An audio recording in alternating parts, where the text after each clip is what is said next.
Roles నుంచి తొలగించారు.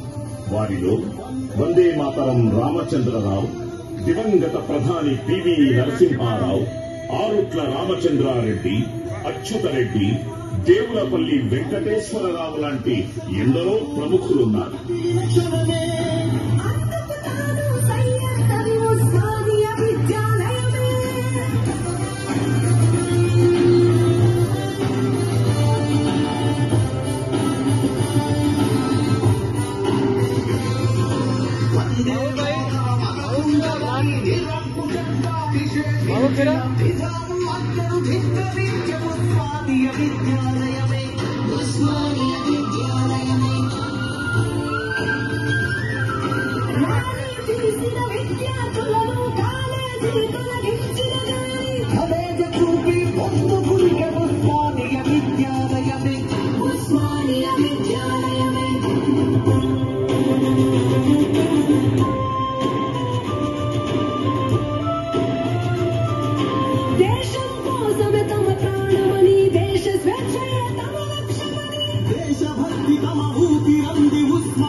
దేశానికి స్వాతంత్రం రాకముందు 1900